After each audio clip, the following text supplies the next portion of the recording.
ये धर्म की परिपक्वता मनुख नूं शुद्ध भी कर।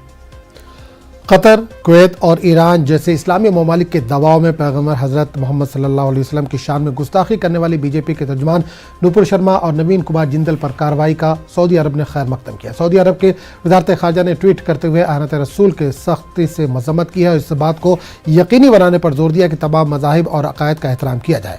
दूसरी जानब पाकिस्तान के साबिक़ वज़ीर-ए-आज़म और PTI के सदर इमरान खान और PPP लीडर बिलावल भुट्टो ने भी नुपुर शर्मा के जरिए रसूल सल्लल्लाहु अलैहि वसल्लम की शान में गुस्ताखी की सख्ती से मजम्मत की है और मुसलमानों के जज्बात को ठेस पहुंचाने वाला कदम करार दिया है।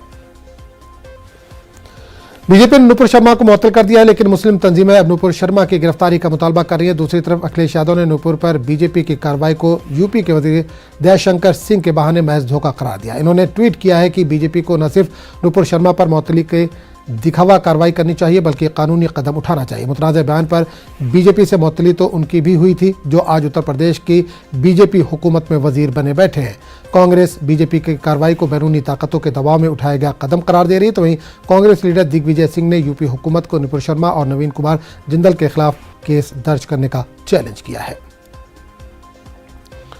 और इस पूरे मामले पर बात करने के लिए सीधे रुख करेंगे दिल्ली का, जहां सामान्य नुमाइंदे विनीत इस वक्त फोन लाइन के जरिए जुड़ रहे हैं। विनीत, नुपुर शर्मा और नवीन कुमार का मामला काफी गर्म रहा, मुल्क भर में एहतजाज हुआ, उसके बाद इनके ऊपर कार्रवाई भी की गई, किस तरह से देखा जा रहा है इसको?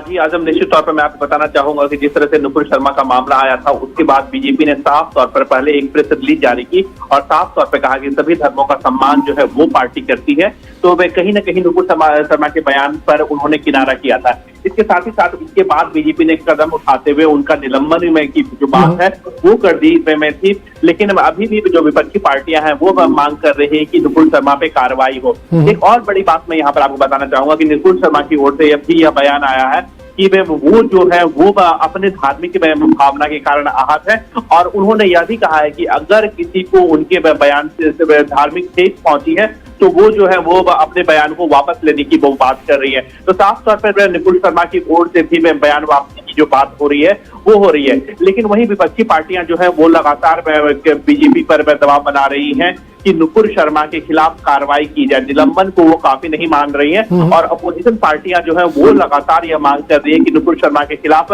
कार्रवाई की जाए और जो भी कानून के तहत जो प्रावधान है उसके तहत सजा दी जाए। लेकिन वहीं पर बीजेपी ने अपनी कार्रवाई की है, बीजेपी ने उन्हें निलंबित कर दिया है। हालांकि नुपुर शर्मा ने भी जो अपने बयान पर जो है वो खेद जताया है और मैं कहा है कि उनकी जो मंशा थी वो धार्मिक भावना को ठेस पहुंचाने की नहीं थी।